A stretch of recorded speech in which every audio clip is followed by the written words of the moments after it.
Hey everybody, Andy here. Happy Thursday. Helping you build a career you love. Today we're going to be talking about the best resume format. If you're here with me live, get in the chat, say hi. Great to have you all. Rachel, Dorothy, I loved that message. Congratulations to you. Hey, Adam, Stark, Donna, my mom is here. Ann, Wesley, Joshua, Terry, and everybody else, great to have you. Today we're going to be talking about best resume format. And for the incredibly impatient, it is the reverse chronological format. So I could end the talk right there, but I won't, because we're going to spend the entire time talking about what goes where, why it goes where, and all that good stuff. So great to have you. If you're here with me live, we are going to do a Q&A. Put some question marks in front of your questions, and I look forward to answering those. Let's get right into the talk. So what's this all about? So we've been talking about the resume a lot lately. A couple days ago, I put a video out on the 5 ways to turn your resume into a marketing document. If you haven't seen that, it's a great idea to check that out, understand why you want to say the things that you want to say in the way that you want to say them. Part of it is where you place them. We're going to talk more about that today. Your resume itself has one goal, and that is to get someone to say, I need to speak to this person live. The faster it does that, the better it is. So if that's the goal, you need to know what the right format is to do that, and where the information goes, what the information is, and where it goes in the resume. So we're going to cover that today. And I'm actually going to go through this talk where I'm going to show you up front immediately, like right now, what this looks like. And then I want to spend the entire talk talking about why it goes where it goes, what the rationale is, so that you understand, so that if you need to make any tailoring according to your own needs, you'll understand why you want to do certain things. And I'm going to hit how it looks to the human eye, and I'm also going to hit it to how it looks to my favorite system, the applicant trashing system. Said Andy, never, but we are gonna look at that, or I'm going to show you how to consider that as well, and why I think this format is the best. So why don't you make it super easy on yourself? I'm not sure if the team has yet pinned in the chat the free resume download. Team, can you pin the free resume download in the chat, please, so people can grab it? I want to show you what you get for free, just so you have this, so you're not worried about writing all this stuff.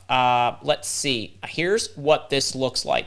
Now, if you've never seen or taken my free resume template, it is a booklet where I go through it and explain. As you can see, I give you instruction about why I want, well, here's your name, but why I want the career profile up top. Don't worry, I just want you to know this is an asset that is available to you, and it's free. And when you take this, I give you all kinds of instructions, and then I give you a little picture of what this looks like at a glance. So right there, that's what the resume should look like. That's the format of the resume. That's a one-page snapshot of what it should look like. And so we're going to go through and break down why I want you to have certain headings, what I want you to call them, why I want you to call them, and all that good stuff. But if you just take the free template, you'll have all of this. So all of that is free.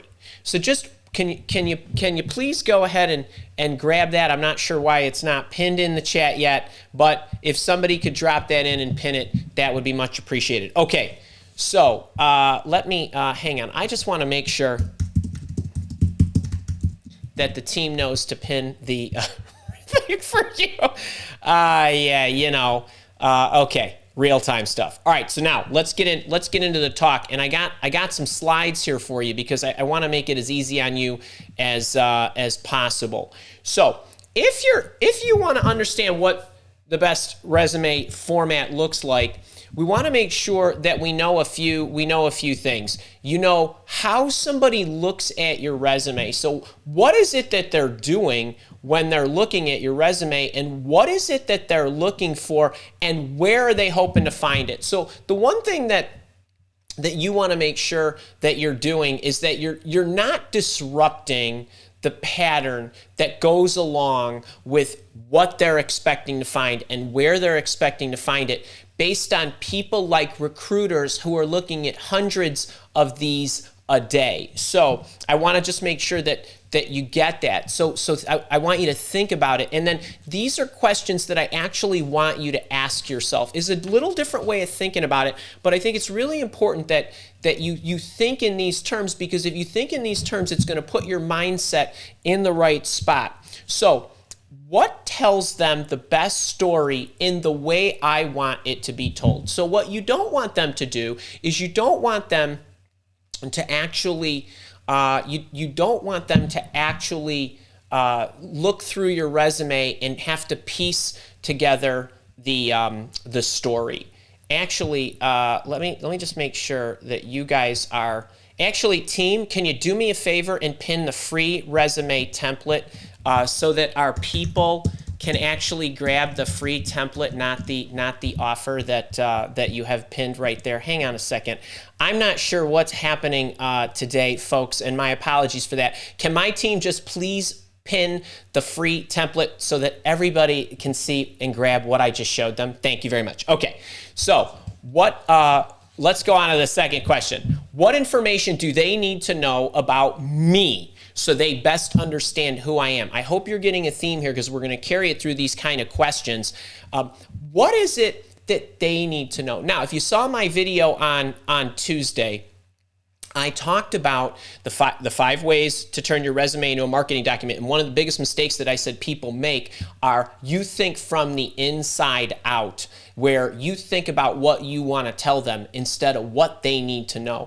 We want you to start thinking outside in. So think about them, don't think about you. Just think about them in general. If they're hiring, or the recruiter's looking to screen people, or the hiring official is looking to hire people, what is it that they would want to know about someone to know that that someone was the best fit for their company?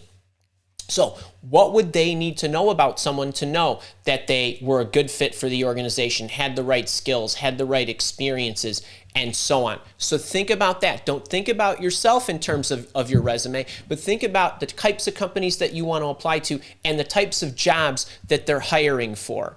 And then, what are the areas of my background that I want to highlight, because that's what they, as in their company, need right now. So if I'm building a particular technological solution, what is it that I would need in the way of a person's experience so that they could help me build that, help me market that, help me sell that, help write the documentation and the manuals or whatever, account for the books, those kinds of things. So you want to bring those things to the top because you want those to be the first things that they see. And then what areas of my background do I need to highlight because I want them to know that's where I want to take my career? So here what you're doing in your resume is you are implying and they are inferring what it is that you want based on the way your resume is telling the story. If you talk about being a senior technical project manager, it's likely that that is the type of role that you're looking for. That's a good indication of why you're reaching out to me, and so on. So that's the fourth question. And then the fifth question is, what are the highlights that best illustrate the impact I can make for them? So if I wanted someone to know my greatest accomplishments that are most in alignment with what this company needs. And that's what a lot of people miss when they write their resumes. And even if they bring some accomplishments, achievements, or what I like to call career highlights to the top of their resume, what they're not doing is they're not choosing the right highlights based on what that company needs. It is not about what you have done, right? The resume is a marketing document. It's not a work history document. It is about what they need. You're ultimately, in the expression in sales, is you're selling to the gap. So what is their gap? What is it that they need, right? So when I'm relaying to you that I have a job search coaching program or I have a leadership coaching program, I'm appealing to the fact that you need to find the right job. You need to want to thrive in it, get paid the most. That is what you need. If you are looking to develop your leadership skills, I know you have an aspiration to grow up the ranks or build a better life for yourself, right? That's the aspiration that I'm appealing to. It's the same kind of thing in your resume. You're not there to explain yourself. So you have to in advance determine what it is they need. All right? So when you think about that, if you ask yourself these 5 questions, it's going to go a long way into helping you actually get off on the right foot, get them excited. And I can tell you as an executive recruiter, since 2004, I have been an executive recruiter. We've interviewed tens of thousands of candidates for more than a couple of hundred companies. I can tell you, and based on that insight, that hand-to-hand combat, as well as decades of surveying people in HR and recruiting capacities, there are initial inclinations and questions they are asking themselves so that before they even open your resume, these are programmed. It's like in their bloodstream right now. These are the questions that they want to ask themselves. So the best thing that you can do from a formatting and serving up your answers perspective is to know what these are and answer them for them in advance. So what are their questions? They want to know who you are, but they only can retain so much about you. So what I like to do is I like to actually tell them who I am in sort of a verb-noun, noun-verb combo. Sometimes you can use a function or sometimes you can use a title, right? I'm an executive recruiter. Or in essence, I recruit people kind of thing. So that's what I'm talking about. Does your resume immediately answer that question for them initially? How experienced are they? Are you somebody who just walked off the stage, grabbed your bachelor's degree, and now you're looking for your first job? Are you somebody that comes with 20 years of experience? Are you somebody that comes with 10 years of experience in this particular field? So you want to highlight that. What do they know? So what's your area of expertise? You want to tell them. You can tell them your area of expertise in a couple of different forms. You can tell it to them in terms of the types of companies that you've worked for, the types of markets. Maybe it's large companies or small companies. Maybe it's healthcare organizations. Maybe it's digital marketing agencies or something like that. Maybe you want to highlight your background based on your skill set, right? I implement customer relationship management solutions. I implement customer relationship management technology solutions. I know how to market digitally these kind of widgets. Whatever it might be, just give them some indication of the experience they need to know about you.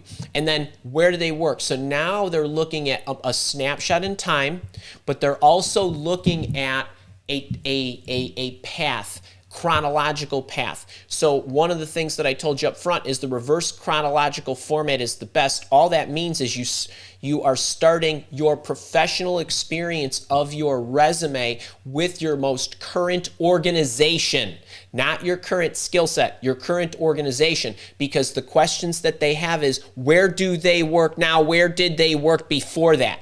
Okay, they're asking that question before they're checking out all of what you do at that organization. They're trying to get a holistic view of you. They're trying to look at your resume all at one time, all in one fell swoop. And I'm going to show you exactly what I mean by that in a few minutes. And then why are they sending this to me? So there's probably some inference on their part that, hey, I have a project management position. This person is actually looking for a project management position with us. I get that. When are they available? That's another thing that runs through their mind. Now, you might not be telling them that on your resume, but if you are unemployed and it says, I worked at such and such from 2017 to 2022, and they know you're immediately available kind of thing, or at least they're going to make that assumption, or maybe you mentioned it in a cover letter or something like that. But that's what they're doing. But I want you to think long and hard about what I'm about to tell you next. You do not buy things based on features. You need to tell them in terms of what they need to know, not what you want to tell them. We all have these great pieces to our history. You don't need to tell them all the 10 greatest things about you. You need to tell them the one greatest thing or the two greatest things that they need to know, because that's what they're buying. And I want to get, I really want to drive this point home here, because when you are anything that you buy, let's take me for example. If I said to you, I was trying to sell you my job search coaching program, which is my signature big boot camp. It's got everything that you need to know to find yourself and find the right job. And if all I did, because this is what many people do on their resume, is if all I did was say, I'm a career coach, I coach people. That's what I do, right? Just like I'm the customer service manager, I manage the customer service team, right? That's just an activity of what I do. I've built a system. That's an activity. That's great. It's got 5 pieces in it. It's got all the 5 major steps of the job search. Well, Andy, that's great. How do I know if it's crap or not, right? Well, and I help people find jobs. That's an activity.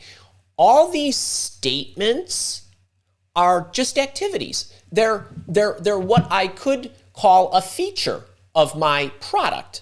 But if that's all I said to you, if you went to my job search coaching program page and you looked at the page and the page said that, which is analogous to your resume, right, that you hand an employer, and that's what you said, right? I manage the customer service team. I boss people around. I tell them what to do in their jobs. I run 25 reps.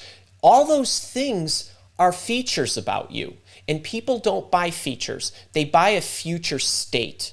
When somebody enrolls in the program, they're not buying how to write a resume. They're buying, how do I get that great job I love and get paid more and live happily? Right? So I want you to think about that. I want to show you, I just got this message literally yesterday. This woman, do you think for 1 second that this woman, when she joined the boot camp a couple of months ago, Teya, she and I were supposed to have a session at 6:30 this morning to negotiate her new job offer. And she got in and she was earning $52,000 a year. It says it right there. I circled it for you. And now she's going to earn $212,000 and change. Okay, so I hope that drives home the market pay issues that people think, well, I want to be paid according to market, or I need to know what market pay is, or I need to know what my market value is. When she signed up for the program and she changed her resume to the format that I'm showing you today, she wasn't buying the program because there was a resume writing tool in it. She was buying this. Now, she might not have known she was going to quadruple her salary in a handful of weeks, or 12 weeks or whatever it was that she was in the program. But she's buying a future state. This is what you are buying. This is what the organizations that you are pitching to, that's what you need to sell in your resume. And there are ways that you can do that using the format that I'm going to lay out for you, and I'm going to give you some tips and tricks of how to do that. But the first thing that we needed to do is change your mindset into how you think about how you write your resume. Show of hands, who has heard me say the resume is the last thing you put together? Right? But how many of you, show of hands, was it the first thing that you put together, right? You say, Andy, I need to start my job search. I got to put my resume together. I say, no, you don't. You want to start your job search, you need to figure out what victory looks like, what kind of company that is, where you want to go, and what you want to do. Whether you're changing jobs, or whether you're changing careers, or whether you're finding your first job, or whether you've been a stay-at-home parent for 15 years and now you're returning to the workforce, or you're a military veteran trying to make the transition to become a civilian professional. So I want you to think about this, right? You buy future states when you buy stuff, right? I used the analogy the other day about when you're swiping down on Instagram and you're looking for those health products, and you see the trainer who said, this was me in 2021 and this is what I look like now, right? You are buying that transformation. I need you to think about when you reach out to organizations, they want to buy people that are going to transform their future. All right, so how do we do that? All right, so first thing is, as an extension, I want you to know something about how a recruiter thinks in addition to those questions that I just showed you. They look for what they want, not for what you want to tell them. So no matter what you write on your resume, no matter where you put it, they look for what they want to look for. And if you're wondering what is it that they are looking for, boy, I'm having a day today. If you're wondering what is it that they're looking for the keywords that hiring officials provided them. I go to the recruiter and I say, I would like you to find a marketer for me. I need her or him or them to have probably about 10 years of experience, because that's usually about the amount of time it takes for somebody to learn to sell these digital projects or products to these types of organizations, and can make compelling pamphlets, arguments, events, campaigns, and so on and so forth. Look for all these 4 things.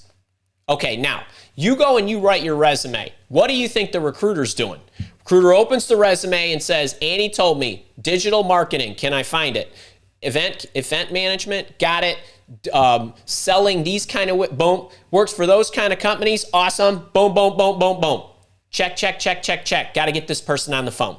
That's what they do. Now, they generally look for it no matter where you put it, except what I want you to do is make it as easy for them to find as possible. I also want you to anticipate that that's what they're looking for. And how do we do that? Well, you do a little detective work. Well, that's a company. They sell those kind of things. They are business-to-business organization. That means they're selling to other companies. Got it. Okay, what likely do they need? Hang on, what's the job description say? Can't find a job description? Go find some people on the marketing team, see what they do. Right kind of stuff. That's what you're anticipating. And they have absolutely no emotional attachment to you or anything that you've lived through. And you cannot possibly convey to them feelings through the resume. They're just looking for, did they do it? Did they give me some indication of the magnitude in which they elevated it? Did they give me an idea of how they did it, what mediums they used, what they built, what they did, what they streamlined, and so on? That's what I'm looking for. I don't really care if it was 2008 and the market was tanking. I don't care what the weather was like, and I don't care that everybody in your organization you think was a fool, right? And your customers were the hardest customers in the world to deal with. Okay, so you got to think in these terms. You strip it down. I need to know who you are and what you offer. So not how you behave, right? I don't need to know that you're passionate in your resume. I need to know you're passionate in the interview, kind of thing. So that's what I'm talking about there. And then I'm always looking at things according to time, because number one, it will allow me to plant breadcrumbs in my own mind that says, oh, she has nice long runs. Oh, she has nice long runs at reputable companies. Oh, she has nice long runs at the 3 smallest, most nimble, agile companies that we would want to recruit from. Awesome. Oh, she generally stays. She's a loyal person, so on and so forth. But they always think in terms of time. Now, I just want to leave this slide with one thing. When you look at this collection of how they look at you and what they're anticipating, you have to remember when I talk about who you are and what you offer and not how you behave. When I hire somebody, it is very important to me that they are a cultural fit and they have all of those softer skills and character traits that I look for, so that I know that culturally they are aligned, they have the right attitude and all that good stuff. Okay? Except that I cannot tell that from a piece of paper, or what more likely I'm doing is looking at it on my screen. I can't tell any of that. And while I would like to think that the best organizations hire because of the traits, because they can teach the trade, you've probably heard me say that, right? The trade, meaning the hard skill, is the easiest thing for me to teach you. The trade itself is easy. I can train you, I can show you the how-tos, and I can give you the manual. I can't necessarily teach the traits. So I want to hire for people who have my ready-made traits built in, except that I can't filter that from the resume. So I have to filter you based on the trade and based on the skills. So you need to be really clear about who you are and what you offer. And don't try to get the other stuff in there. Try to get the who you are and what you offer and evidence of the fact. That's the most important thing in the resume. So remember that. Now, here's how somebody looks at your resume. You guys enjoying this? If you're, okay, I'm 25 minutes in. If you're enjoying this, make sure to click the like button while I hit a button here on my camera and get my stuff, my data back. All right, if you are enjoying this, make sure to click the thumbs up button and share it, please. All right, this is how they look at the resume. You basically got to, let's say you got 2 pages. That's what most people are expecting. What they do, and this is here again, it's like hardwired at birth for recruiters. They look at the top half of the first page and they ask themselves these questions. Who are you? So you got to pass a 1-second test. That was the verb-noun combo thing I was talking about. What major accomplishments have you done? What kind of companies, or where are you located, or what industries? So where have you done these major accomplishments? How experienced are you? What kind of skill sets do you have? And are you giving me evidence of the fact? And is there anything else? Oh, you speak 3 languages. Oh, you're a stay-at-home father returning to the workforce after 10 years. Oh, you just traveled the world for 2 years. I got it. Okay, those are the notables. That's your billboard. Then what they do is they zip down the left side of the bottom half of the first page. They're expecting to find your work experience, your professional experience, your professional history, or whatever you want to call it. I recommend that you call it professional experience so that it is crystal clear what it is, but they want to know where you work now. Where did you work before? This is the sequence in which they ask themselves these questions. All right, what are you called? Generally, where are you? Don't sweat it. If you're called a manager, but you're managing 500 people, they get it. All right, they understand. You're doing a lot. Do you have a nice career progression? Why is this important? Well, have you evolved from analyst to senior analyst to manager to director to vice president or whatever? Or have you had a nice evolution within your organization? Did you go from analyst to junior analyst to senior analyst? Good, nice progression. Now, it's important that I can ascertain that very quickly. All right, so it's very important that is spelled out. What kind of employment runs do you have? Do you have any gaps? Are you hiding anything? They're looking for gaps, things you're not telling them. They know this to be true because they've seen a million resumes. They've talked to a whole bunch of people. They understand the patterns, they connect the dots. So you have to realize this is what's going through their head. Then what they do is they don't go to the top of the second page. Even if they're reading and scrolling down, they probably swipe way down. And then they look at the bottom half of the second page because I want to look for more unique information, and that's where I expect to find it. Like what? Like your education, or maybe the schools you went to, the degrees you have, any extracurricular stuff. Do you sit on boards or things like that? Do you have passion projects or other places where you're willing to spend your time? Is there a more robust skills section? Don't list all your skills at the top of the resume. You're polluting your billboard with every little certification and language technical language. That's just taking up a lot of real estate that's not as powerful as some of the other things that I care about. And it's nice that you have 25 different skill sets, but I don't need 25. I need 2. Kind of thing. And then what they do is they zip up the page just to see what else that you have. They're reconfirming the career progressions, the runs, those kind of things, gaps, and so on. That's how fast they look at a resume. Now, that's not the only amount of time they spend on it. This is the quick glance that tells them, hey, do I even want to talk to this person, and how am I feeling about them in general? Right? Is it going to go to the good pile? Is it going to go to the out pile because it's nowhere near what I need? Or is it I need to look more later? Okay? But what you need to do is you need to get them squealing with glee immediately so you get onto the good pile. All right. Now, you could think this way. Remember I was going back to that story about Teya and the transformation, and I was telling you about me and hey, if I just listed, well, I'm a career coach and I built this 5-step system and all that good stuff, that you probably wouldn't be like, you wouldn't likely buy it, right? You're buying that future state. So I want to drill home based on what I just showed you, what that future state and how to think about it. So what will happen for me, right? So if you're looking at buying my program or any product, isn't that the question you ultimately ask yourself? What will happen for me? That's actually the first thing you ask yourself, right? Not, well, how are you going to walk me through all that, right?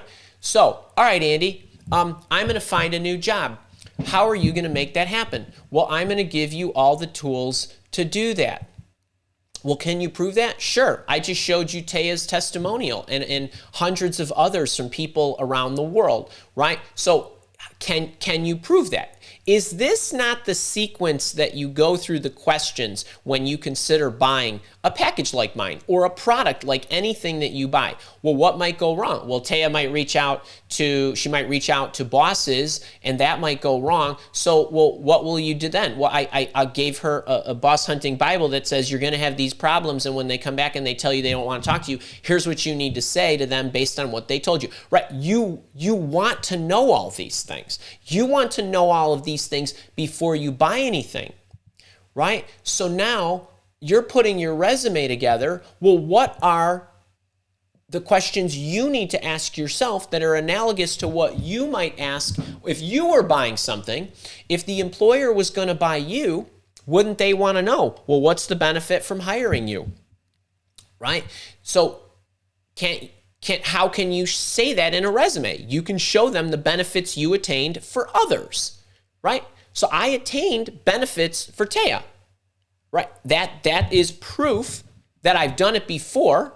And how will I make that happen? So how will you make that happen? Well, here's what you did. You helped the customer service team, right, reduce the call response time and everything associated with it by 50%. Awesome. So you know how to not only manage the team, but you know how to streamline it. Well, how'd you make that happen?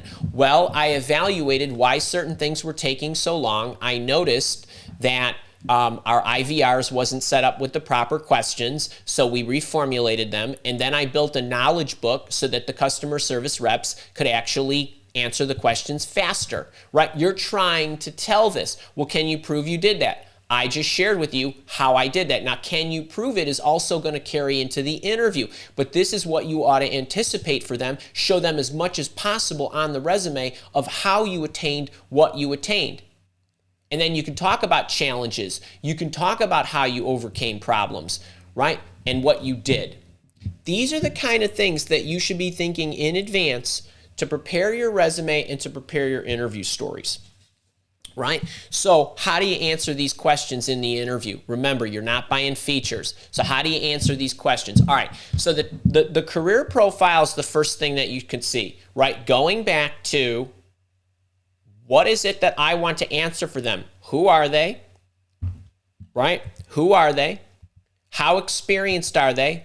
What do they know? What do they offer? What's their skill set? And what kind of companies? Those are the things that go in the career profile and a few others. But basically, if you get this up top, you're going to be answering these right away. Now, some of you have resumes that just start and you say, well, Andy, I don't want to put a summary together. I just want to start with my professional experience because don't they just want to know where I work? Well, yeah, that's good to know, but you're also not controlling the story that you want to tell them about, right, how grand and awesome you are. You're also delaying the answers to these questions because now I have to look through your history, and now what do I have to do? I have to assemble a story about you, about who you are, how experienced you are. I don't even know if your resume gives me all your work experience. Maybe it says you got 15 years, but maybe you really have 30, right? So you're not giving me the story that I want to know. Then what? Then I would have career highlights. If you're wondering what all this mumbo jumbo is in these pictures, when I give somebody a Word document, I put these in and then they type over it, but there's instruction in there about what to include. But basically, you want to give them the highlights. What could they do for us? You want to find the most analogous accomplishments that you've done that align to what? To what they need.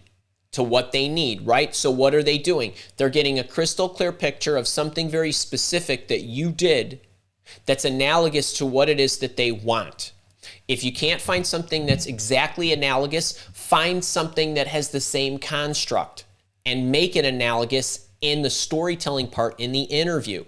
Have they proven they've done that? Does your background look like somebody who could have accomplished that? If you're telling me you've been working for 2 years and you saved the company $17 million, that's going to raise some eyebrows. I'm not saying you didn't do it, but I'm going to look for, does this really look like somebody who would be able to do that? Right? How did you do that? So when I mentioned the part about the customer service rep, I did it I went into the IVR, I looked at the questions we were asking, we had better routing, then I built a knowledge manual. All that sounds what? Plausible. Right? So that's what I'm talking about. Now, one other thing I want to say about the resume. I want to circle back to something I opened up with. When you write your resume, I want you to think it is not your job, and you are not hoping that somebody reads your resume. Don't even hope for that, because that's just ridiculous. It's not your job to write everything that you've ever done, because no one cares. It is a marketing document, and it is a marketing document where they should be able to quit reading as fast as possible. Wait, I want to hear that. They should be able to quit reading it as soon as they get to the spot where they know they want to talk to you. If you write your career profile effectively, that's all they should need. I should be able to stop reading. I've interviewed people based on their career profile. I didn't even bother looking at the rest of the resume. I just knew I wanted to talk to them, and then before I talked to them, I looked at the rest of the resume. Career highlights. If you give me the 3 money bullets that I need, that this is all the resume that I'm going to need to know if I want to talk to you. I've probably already decided. But you need to carry that forward as you write the resume. I'm going to assume that Andy's going to skip around. He's not going to read my whole career profile. He's not going to read all my highlights word for word. And when I get into the professional experience section, which I'm about to do right now, he's not going to read all my bullets. So what I'm doing is I'm trying to get to the decision, do I want to speak to this person? So now I'm getting into the company, the professional experience section. And when I do that, what I want to understand is, okay, I might not know who that company is. They might be coming from Europe into the US, and I don't know what that company does. All right, well, give me some kind of indication. Or if it's a very well-known company, what did you do for the company? Well, if you worked for IBM, okay, IBM's got, 500,000 people, literally. All right, well, where'd you work? What division? What unit? Whatever, right? You can clarify this for me, because if you say I worked for IBM and I was a senior analyst, oh man, I'm not gonna know what. It's gonna be very hard for me to understand all that. So you want to spoon feed me along the way. How long were you there? So give me the dates. This is so important that I'm able to see this. And then when you go into your title, so your title goes underneath the company name. That paragraph up at the top is what I call housekeeping. Okay, well, what did you do? So go back to my customer service rep example. The customer service rep could say, manage all customer service, operations for entire organization, a domestic region, international region, and so on. That's housekeeping, that's activity, that's the boring stuff. Manage team of 27 customer service representatives across 15 locations in the United States or domestically or whatever. Okay, great. Handle call volume of 800 calls per day. Okay, awesome. Now I understand that you're taking a lot of calls. Right. This is the mundane stuff, but the mundane stuff tells me what? Oh, I like that. That person laid it down. I now know how big her team was, how much it spanned. She has experience managing what? My hiring official told me I need somebody who managed an over 20-person team. Check. They needed to know how to cover the United States. Check. They need, right, boom, boom, boom, boom. You're already getting me to a yes.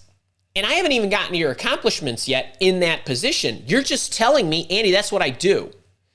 That's the housekeeping stuff. And I want you to put it in housekeeping because collectively what it does is it tells them everything they know about what you did, not what you've accomplished, what you did. That's what I do. Here's part of my job description. I'm giving you that in the housekeeping area. It's boring, I know, but you need it because it's information that shows the order of magnitude of what I do. All right, now you go into the bullets. You write a bullet that talks about what? What happened? You managed 27 people. Raised customer satisfaction 90% from whatever, 3 point whatever to 7 point whatever kind of thing on the customer sat survey by what? Reducing call times 50% and expediting this and that and whatever kind of thing. And so that's what you're using the bullets for. If the bullets do not talk about the benefits, ditch them. Don't use your bullets for boring activities, right? That's what the housekeeping is for. And challenge yourself to get the housekeeping as economical as possible. What does the housekeeping do? I might just skip over her bullets if I already got what I needed. She's going to need to prove to me in the interview how great she is, but check, check, check, check, check. My hiring official is going to want to talk to her, kind of thing. All right, how'd you do it? I did it by doing this and that. You get the idea. The bullets are for home run benefits. The paragraph underneath the title is your housekeeping. The paragraph underneath the housekeeping is your jump off point. I don't need to read the bullets. And if you're somebody who's got like 6 or 7 bullets under your title, cut them in half. You don't need them because most of them are probably housekeeping stuff anyway. Okay, so you've got the magnitude and the mundane, and then you got the home runs.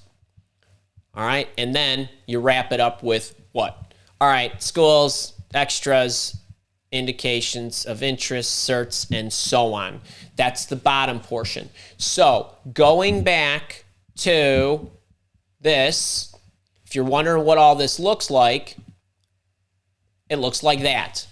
Career profile up here, and right, you're going to fill that in. Career highlights, professional experience, company name, title, then title before that, and so on, education and extracurriculars. Now I have more for you. Hang on, we're not done. All right, so we got more for you. I want to talk about, I got a couple other really important points. You're going to ask me, all right, Andy, I'm with you. I believe in the reverse chronological, but I was told I should use a functional resume. Now, if you have a functional resume, and a functional resume, if you don't know what a functional resume is, good for you. And please don't go write one. They hurt my eyes. I didn't even want to give you a sample because they literally make me cringe.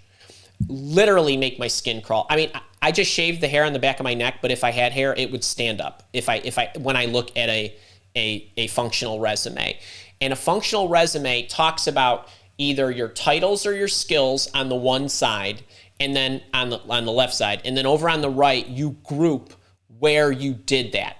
All right, now, why don't we want you to do this? Well, first off, there's no concept of time. First thing the recruiter wants to know after who you are and generally what you do is where you are now and where you were before that. They want to know the sequence, and they want to be able to assess your career path, and I can't do that if you're telling me I was a project manager and you're listing 3 companies over here, and I don't know, I don't have any sense of how long you spent. So I can't get the feel for the companies you worked for, when you worked for them, what your evolution was, if your title may have changed, if you grew. So I need to see all of that. And the information just isn't in context.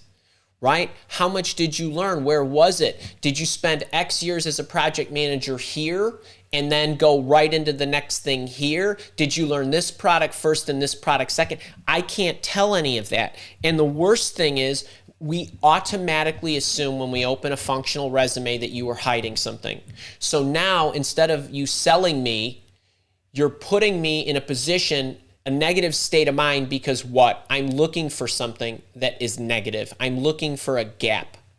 You're starting in a hole. I assume you're going to lie about something. I assume you're trying to hide something. I literally do. Every single time I open a functional resume, I assume you're trying to hide something. You're better off just showing the employment gap. That's life. And then just explain it. Okay, so I want to make sure that you understand that, and then I have a few bonus pieces of information here that I want to throw in, because I think there's a couple of other things that are really good for you to know. So functional resumes tend to be tabular in nature, but I've also seen some people try to do reverse chronological resumes in a tabular format. And it might look pretty, or you might think, well, I'm trying to be really economical, except the human eye has a hard time with it, and the applicant trashing system will really trash it. Because remember something, the ATS is a computer. It reads zeros and ones. It reads text left to right. Next, the ATS actually reads the resume like you would hope a human would read it. But we've done a lot of research on this, and we know that the applicant tracking systems do not like tables, and they do not like graphs. They like standard fonts. Don't put anything else in your resume that is not text. You're making it hard for the human to see it and hard for the applicant tracking system to see it. And the other thing is, when you use standard headings, a lot of the ATSs are programmed to know, oh, she's saying she's in her professional experience section. She worked at this company from 2017 to present. She's got project manager in there. I'm going to give her 5 years of credit for project manager. So you want to make sure that you have the right keywords in the right spot. And for those of you that are in my job search coaching program, we actually have the 7-page submittal checklist that goes through way more of this stuff. But I want to give my public community a little taste. We also have this inside the resume workshop, which is something you can grab. And abbreviations. Try not to abbreviate as much as possible. I understand that MBA means MBA and PMP means Project Management Professional, but you're better off spelling it out and then putting the acronym. It does not help you. And some of those are well-known acronyms, but a lot of times I see when I do resume reviews, people are using acronyms to abbreviate stuff that should not be abbreviated at all. Like billion is not BN, it's billion with a BILLION kind of thing. And experience is not EXP, right, kind of thing. So don't use abbreviations. Years are okay, 2017 to present, 2015 to 2017. But if you are using months in your resume, spell the months out. September 2017 to present. If that's the way you're going to go. That's what the computer wants. Okay, it doesn't want 9/2017. All right, so you might not be getting the proper credit. When you have numbers that are 100,000 or higher, you want, if it's 6 digits, you want them all out. If it's millions and billions and trillions, you want to write the word. Okay, so just make sure you're doing that. It's 2 pages or less if it's a commercial resume. There's absolutely no doubt you should be able to get it out down to 2 pages. I'm not even gonna beat that one up. It's 2 pages or less. Don't go any longer. If you're applying to the government, municipalities, federal government, or states or things of that nature, or units of that nature. You can have as many pages as you want. Make sure you're matching up your experience with the job description.